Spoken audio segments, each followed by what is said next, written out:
We're holding on Ayin Vav Amud Beis.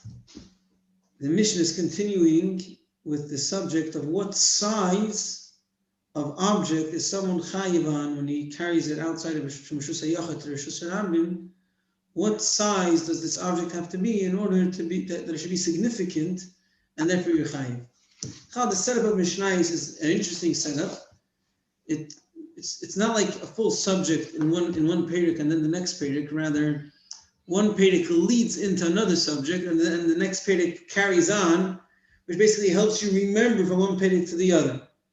This perek started off with the Lamitas Malachas, and then the Malach which needed more explanation and more conditions was carrying from Reshus HaYachid to Reshus HaRabim, starting from the sizes. So that leads you in to the next perek, which will be discussing this subject of sizes of object when it's considered significant that you're chayav for carrying. So the first Mishnah which discussed it was discussing animal food. I guess that was the most typical that you would want to carry out of your house. Your animals are outside. You want to carry them some food. And then the next one was food, the general rule for human food. Then in the next perek, we're going to discuss specific foods or things that could be used for food but could be used for other things as well.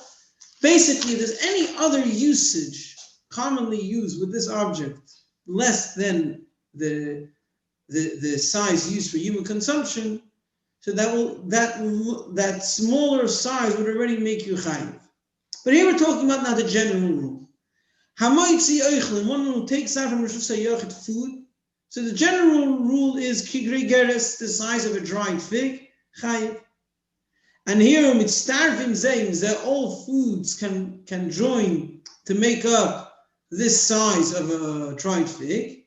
That the same exact measurement. But here it makes a lot of sense because yes, you could eat something, a bit of this and a bit of that and a bit of that, and as long as it adds up to one size, it fills you up the bit that it's needed for just the basic benefit of food.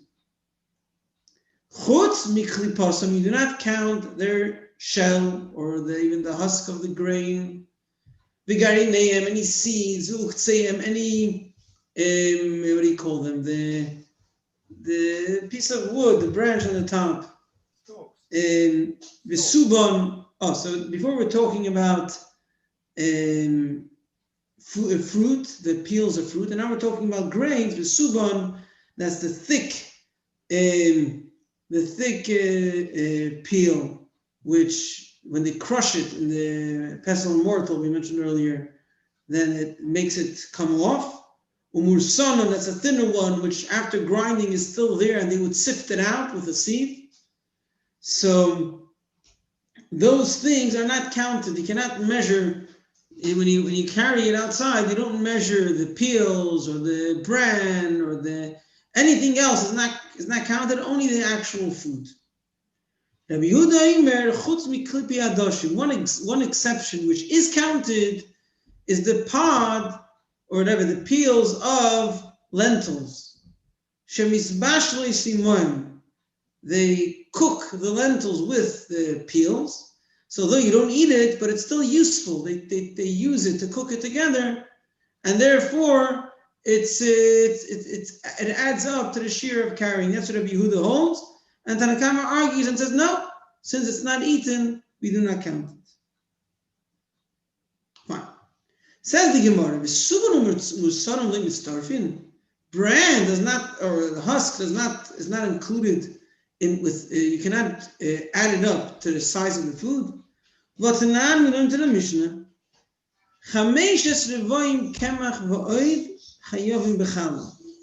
The shear of challah is the size of 5 quarters of a lug, which means 5 quarters of a kav, which means 1 1/4 kav, and a bit more. And that's the size of the oimer. That's the size of a precious challah.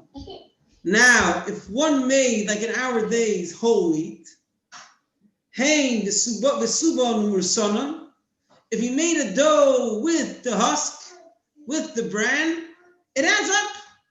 It makes the measurement of challah. You have to take challah. So we see that the bran does add up to the food. And therefore you have to take challah, taking that into consideration. So how come when you're carrying it on Shabbos, you do not count it? Rabbi, no. Shekin oni oichel pitoim.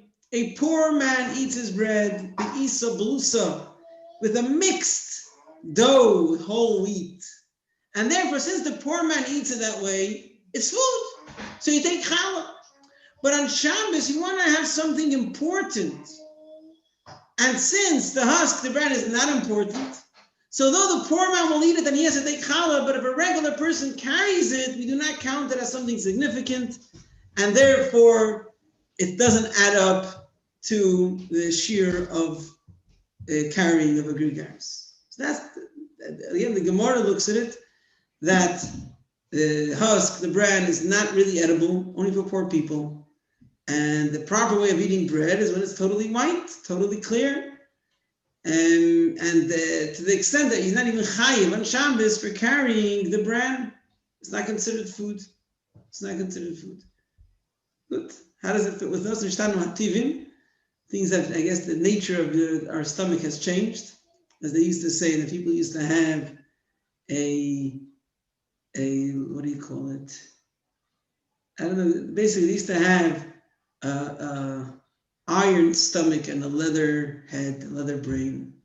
Today it switched. People have the leather stomach and the iron brain. And the brain can handle anything, you can know anything, and you know nothing, and whatever. It's not so delicate. And the stomach is very, very delicate in particular, and has all these different diets. And then whenever they ate what it was, and there was different criteria as what's considered good, and they made it out better in life, it seems. So that was their criteria. Fine. Back to what we're saying. Rabbi Yehuda Imer, chutz miklipi adoshim hamizbash lisimoim. Lentils, their peels are counted because you cook them with the peels. It says adoshim, lentils in pulin loy. Now, what's the exact translation of pulin? It's type of beans. Which beans are they? Anybody have the translation? Just says beans. Beans. Okay. Beans. So beans, their peels or their pods will not be counted. Why? There's a brayso which says that beans also, you cook them sometimes with their pods, with their peels, and therefore they should also be counted. So how come he only mentions lentils? Says the Gemara Lekashi, if it's fresh beans, then we would count their peels. If it's dried beans, we wouldn't count their peels. Why? What's wrong with dried beans peels? The peels have black dots once they dry. And then when you're going to cook it with it, it's going to make black dots in the soup. And people won't want to eat the soup because they think there's flies in the soup. So therefore, when it's dry, they throw away the peel. But when it's fresh, they leave the peel. So then, yes, lentils and beans, according to Rabbi Yehuda, their peels are counted because they're cooked with it. Although they're not eaten, but they're cooked with it. And therefore, they add up to the measurement. Okay. Fine. So we spoke about food in general, the gegeres. You don't add the bran. For challah you do, but not for carrying. Rabbi Yehuda says that you add the peels of lentils. In Abraisa it says beans as well. However, if the beans are dry, you don't count their peels because they don't give a good look to the soup. Fine. Continues the next period in the same idea. Hamoitzi yayin, one who carries wine. So we'll see soon, all drinks are measured usually by a revius. The typical size that a person would drink is a revius, so to wine. The thing is, as we'll see soon, wine in those days, they would not drink just plain wine. They would mix it with water. And as we'll see soon, the typical understanding is that you mix it 1/4 wine and 3/4 water. So Hamoitzi Yayin, one who carries wine, when it takes out wine from Rishus HaYochad to Rishus HaRabim, Kedei Mezigas HaKois, if you have the amount that you would be able to mix with water and then make a proper cup, then you're chayiv. Cholav, if one carries milk, kedei gemiya, the amount that you would drink at once. So I guess milk, people take even a smaller drink than a revius, and it's also considered something significant. And therefore, even by that size, he's chayiv. How much is it? It's not so clear. One opinion is that it's a cheekful, the amount that you would push to one cheek, and you would fill it up, which is like 51% of a revius. So that's one opinion, but it's not so clear. Dvash, honey, so it's food, but there are other uses you could do with honey. In those days, they would use honey also as some sort of a cream, as a medicine for animals. When the animals would get bruises from the loads they would carry, they would smear some honey on it to heal it. So there you use less honey than you would use for food. And therefore, since there is such a use as well, so that small amount is also significant. So you're chayiv for that as well. The vash, kedelitin alakosis, the amount that you would put on an animal's bruise. Shemen, oil again. Oil you would use with food, but there's a smaller use you would make with oil, and therefore, even less is significant. What is that? Kedei losuch aver cotton. To smear, as we'll see soon, the pinky or the toe pinky of an infant, the smallest limb that a person could have. In other words, they would use those days oil as a moisturizer, and you could also use it if you use it for one limb, it's already significant. And the smallest limb possible is the toe pinky of an infant. So as long as it's enough oil that you can smear it on that toe pinky, and it will be useful, then it's already something significant. Mayim, water, again, you would drink a revius, but there's also smaller amounts that are significant. What is that? When you put an eye patch, they would put some water on it. So that's the smallest amount of water that you would use. Once you have that amount, it's already significant. Any other liquid that all you do with it is drink, revius. Then the amount is the amount for drinking, which is a revius. Dirty water, revius, also revius. What do you use dirty water for? We'll see soon. Rabbi Shimon never cool on revius. No, scratch this whole Mishnah. He says, wine is a revius, and oils and milk is a revius, and oils are a revius, and honey is a revius, and water is a revius. Every liquid is a revius. So, 1 second. This Mishnah was an old Mishnah.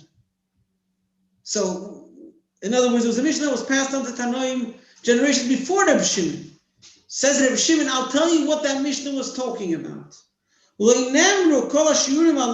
Mishnah that you have recorded, what was it talking about?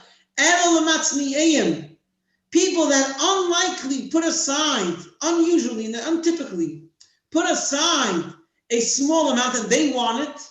So we do take your choice in consideration. But unlike we said in the earlier Mishnah, that if you put something aside, even the smallest amount is significant? No.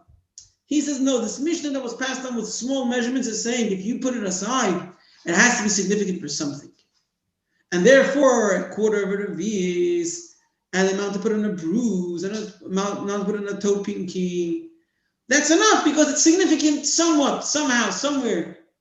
But if you put something smaller than that, says Rabbi Shimon, even if you put it aside, it's nothing. However, Tanakama says, no, if you put aside, anything is okay. And these small shiurim are said for anybody. So that's the machlokes. Okay. Says the Gemara, Tanam learned in a brayso, kedei mezigas kois yofen. In other words, like this, when the Mishnah tells you, wine enough to mix with water and drink a cup, which size of a cup? It depends how much wine you want to drink. Even if the wine is a quarter, but how much do you want to drink? You want to say l'chaim? You want to, I don't know what, wash down all the food you had? What do you want to do with the wine? So it doesn't really help us when you tell us the amount that you could mix with water for which size of a final drinkable wine. So it says, you want to prepare a nice cup. What's that? You want to prepare a cup for bracha, usually that means for benching. Bracha, typically bracha means benching. And you want to bench with a cup of wine. And you have to have a nice cup of wine. It's supposed to wash it out from inside from outside. It's supposed to be nice. and therefore it's called a nice cup. And how much does it have to have a revis? So you want to have enough wine to prepare a revis. So how much is that?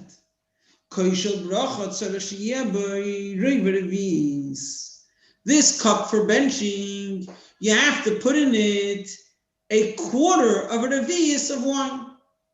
In order that when you add water to it, then when you add the water, the normal amount that you usually add the water, it will add up to be a revis. So that's the measurement that you need, that you're chayiv for carrying.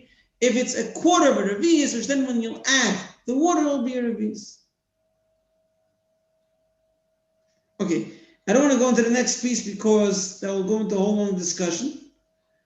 But basically, Rabbi